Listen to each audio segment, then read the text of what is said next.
जय महाकाल, जय माँ काली।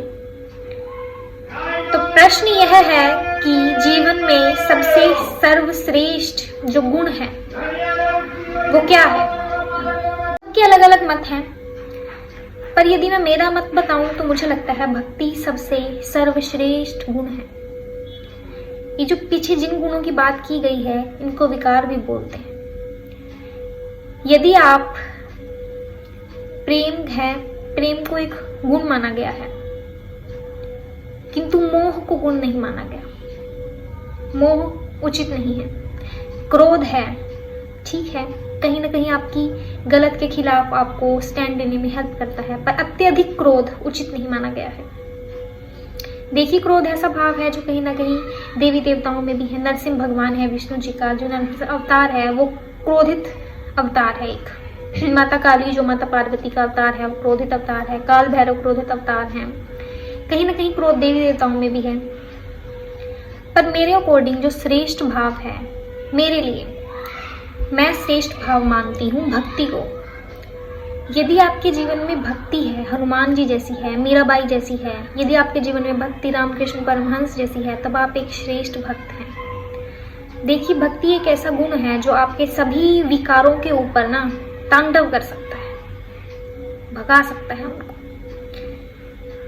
देखिए, भक्ति की जब आप चरम सीमा पर होते हैं तब आप अपने इष्ट को प्रत्येक व्यक्ति के अंदर देखने लग जाते हैं। यदि आप भक्त हैं श्री कृष्ण भगवान के, आपको हर जगह कृष्ण नजर आएगा। वो ही भक्ति की पराकाष्ठा है कि कण कण में हर जगह भगवान नजर आए। तो आप सोचिए, यदि आपको अपने मित्र में भी और अपने दुश्मन में भी भगवान नजर आ रहे हैं तो आप कितने सज्जन व्यक्ति बन जाएंगे। यदि आप हर एक व्यक्ति के अंदर अपने भगवान को देख सकते हैं, यदि आपकी भक्ति इतनी श्रेष्ठ है, यदि आपकी भक्ति यहाँ तक है, क्योंकि भक्ति उसी को बोलते हैं जब आप भगवान में इतने रम जाएं कि आप उन्हें महसूस कर सकें हर जगह। यदि एक व्यक्ति है जिसे अपने दुश्मन में भी भगवान नजर आ रहा है, तो क्या वो सज्जन नहीं रहेगा? क्या वो क्रोध कर पाएगा? क्या उसके अंदर जलन की भावना आएगी? नहीं। क्या वो जेलसी फील कर सकता है? नहीं।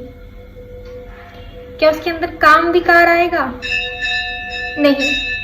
यदि आप प्रत्येक व्यक्ति में अपना भगवान देख सकते हैं तो काम वासना भी खत्म हो जाएगी, क्रोध चला जाएगा, जलन चली जाएगी, मोह भी चला जाएगा। प्रत्येक व्यक्ति में तो आपके भगवान हैं, हर जगह तो आप अपने भगवान को देख रहे हैं। कैसा मोह? इसीलिए मुझे लगता है भक्ति सर्वश्रेष्ठ गुण है, और भक्ति वही श्रेष्ठ है जब भक्ति में व्यक्ति किसी भी प्रकार का अपना कोई स्वार्थ बीच में ना रखे।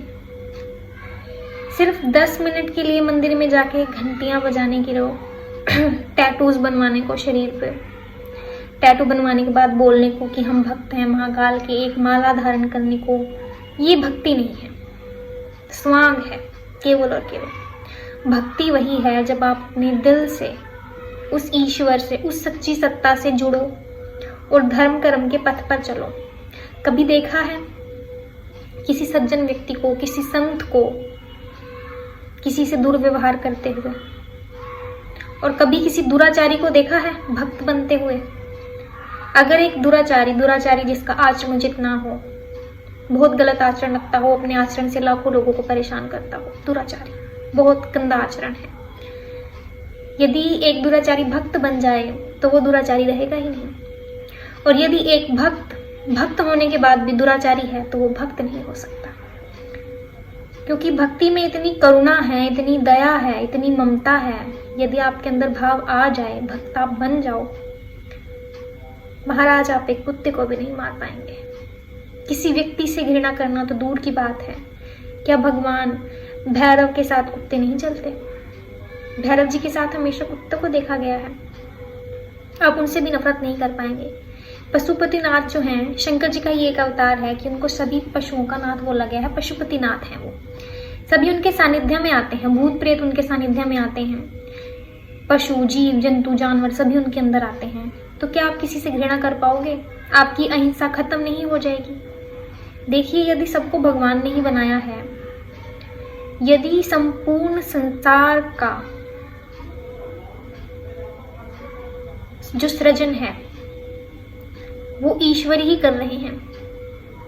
यदि संपूर्ण ब्रह्मांड भगवान द्वारा बनाया गया है, भगवान द्वारा चलाया जा रहा है और भगवान द्वारा ही इसका सर्वनाश किया जाएगा एक समय के बाद, तो क्या कोई भी जीव, कोई भी जंतु वो उनका अपना नहीं है? वो भी तो उनके पुत्र समान है। तो यदि आप एक भगवान के बच्चे हैं और आप दूसरे भगवान के बच्चे को प्रताड़ित कर रहे हैं, कभी एक भक्त किसी जीव जंतु को, किसी भी जानवर को परेशानी में नहीं देख सकता। दया, करुणा, ममता इतनी होती है, और यदि आप इतने अहिंसक हैं कि अपने आसपास जानवरों को या किसी भी व्यक्ति को पसंद नहीं करते, तो आप अभी भक्त नहीं हैं। भक्ति अपने आप में ही इतना श्रेष्ठ गुण है कि आपके सभी विकारों को ढक देता है, सभी विकारों को खत्म कर देता है। इतनी करुणा, इतनी ममता, इतनी दया है, चाहे आपके ईष्ट जो हैं वो कोई देवता हो या कोई देवी हो। रामकृष्ण परमहंस को देखिए, आप मीराबाई की जीवनी पढ़िए, आप हनुमान जी को देख लीजिए, उनके आचरण को देखिए। भक्ति वही श्रेष्ठ है जब आप अपनी भक्ति से किसी को परेशान नहीं करते, जब आप ये समझ जाएं कि कण कण में ईश्वर है, हर जगह ईश्वर है। राधे राधे।